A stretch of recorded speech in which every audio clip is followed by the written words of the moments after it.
So if they're going into play, we need a heel and lace pad. If they're just in the clinic, you don't need a heel and lace pad because they're not going to play. There's no cleat or tight shoe that's going to go around their foot.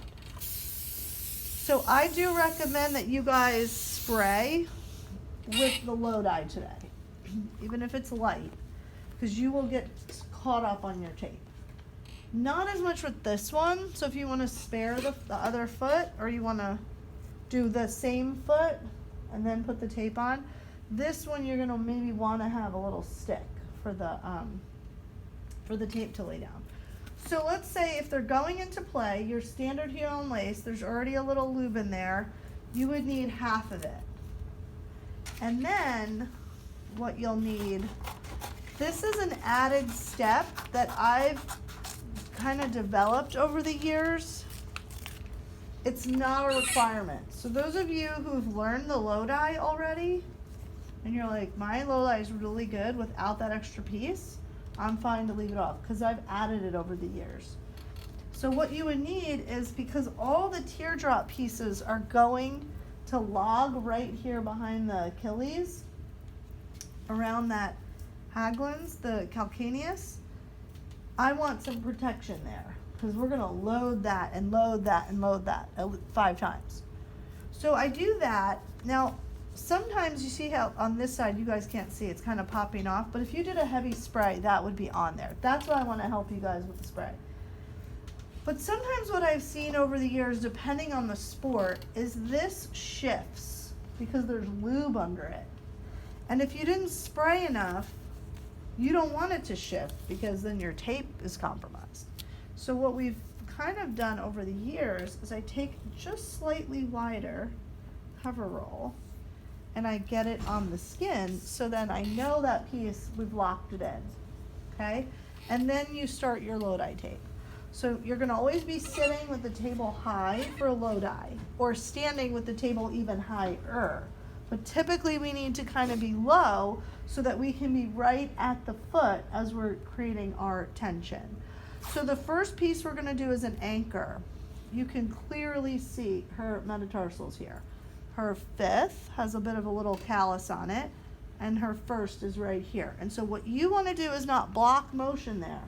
So you're gonna come just below, I've kind of hugged it, to just below, and I've kind of hugged it, okay?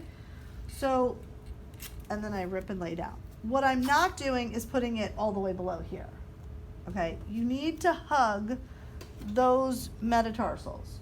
You don't need to be right on them, but you need to be hugging right below them for your anchor, okay? Once our anchor there, and you see the anchor's on an oblique axis because I'm respecting the way the foot is landing. The 5th head sits lower than the 1st head on the transverse arch, okay? So I'm respecting that position. From there, I can't remember, do I teach this with the 1st or the 5th? I think I go here first. We're gonna start at the 1st. We're always gonna go laterally. Now, some athletic trainers have learned this differently. There's a couple ways to do a Lodi. Some have learned it, always go lateral to medial and start from 1, 2, 3, 4, 5. Some have learned it 1, 5, 2, 4, 3. Some have learned it 1, 5, 3, and that's all you need. Or 5, 1, 3 is all you need. Some have learned it with a 1.5 inch white tape versus a 1 inch white tape. Okay, I'm going to standardize us, but know there's variability out there. Okay, so we're here. We're going to come around the teardrop. We're going to make sure you hit that heel and lace pad because that's why you put it there. We're going to have our tape go right there, but we're not going to rip it yet. We're going to make sure we see the length. We tear it. I do not put the tape down. I grab it, I anchor, and I pull. You will see some athletic trainers not do that step, and they will just pull around and pull around and pull around. My experience is then the patient or the athlete feels I got pressure on my Achilles. I don't want them to even know that's where I am, okay? So that's why I do that last step. Second, around, go up to the second, rip it, and lay down. So the tension is coming here. I've got tension, I've got tension, I've got tension, I have tension all the way around. But what I'm not gonna do is that. I'm gonna keep all the tension, lock it, and just pull underneath. 4 to 4. You see how they're all kind of hitting relatively in the same zone under there? But we're creating a slight fanning effect. And then 5 to 5.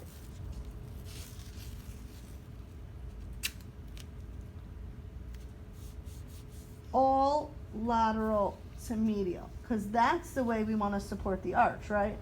If they're already pronating overly, I don't need to pull them back into that.